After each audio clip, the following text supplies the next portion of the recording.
आज आपण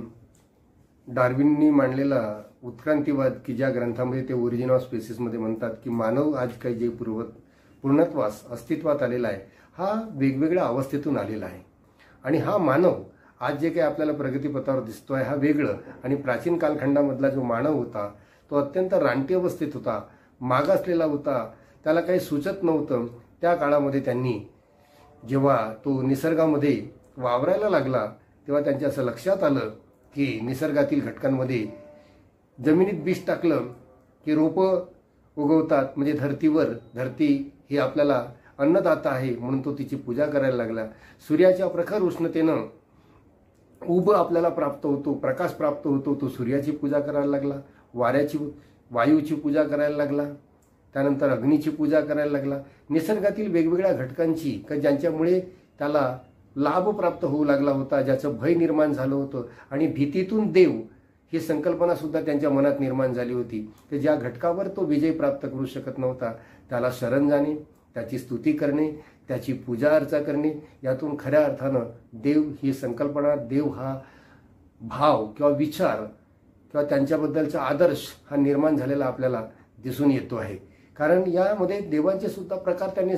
केलेत की स्वर्गातील देवता ह्या आपल्याला पुढील कालखंडामध्ये फार मोठं सन्मान प्राप्त करून देतात, जीवनात यशस्वी आपल्याला करून देतात आणि म्हणून स्वर्गातील देवता, जमिनीवरील देवता, अवकाशातील देवता आणि त्या देवतांमध्ये 3 प्रकारामध्ये 11 देवांचा समावेश केला आणि 11×33 म्हणजे 33 कोटी देव हे भारतामध्ये जवळपास संबोधिले गेलेले आहेत आणि कोटी म्हणजे प्रकार होतो, म्हणजे 33 देव हे आपल्या भारतामध्ये जवळपास मानले जातात। त्यामध्ये घटक सुद्धा त्यांनी सांगितले की जमिनीवरचे, अवकाशातील आणि स्वर्गातील देवता। कारण त्याचप्रमाणे निसर्गामध्ये सुद्धा हिस्त्रस्वापद होती, त्यामध्ये वाघ आहे, वाघापासून मानव फार भीतो, वाघावर संघर्ष करू शकत नव्हता म्हणून वाघाची पूजा करणं, त्याला शरण जाणं, त्याची स्तुती करणं सुरू केलं, वाघपूजा सुरू झाली।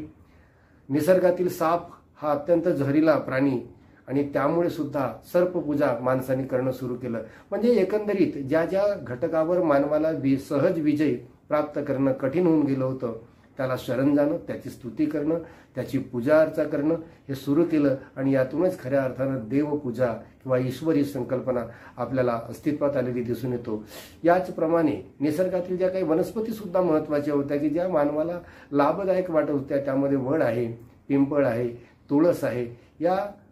वनस्पतीची सुद्धा माणसानं पूजा करणं सुरू केलं, त्यांना सुद्धा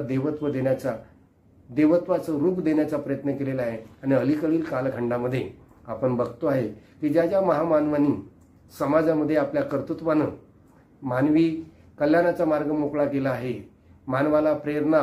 मार्गदर्शन केलेलं आहे, चांगले विचार दिलेले आहेत, या त्यांना सुद्धा आजच्या काळात मानव हा त्यांना देव मानतो, त्यांची सुद्धा पूजा अर्चा करतो। कारण त्यांचा आदर्श, त्यांची प्रेरणा घेऊन आपल्याला पुढे जाता येईल, ते एक प्रकारचे भगवानच आहेत, आपले परमेश्वरच आहेत असं मानवाला वाटायला लागतो आणि यातूनच खऱ्या अर्थानं देव माणूस, देवपूजा ही भारतात अस्तित्वात आलेली आपल्याला दिसून येतो आहे।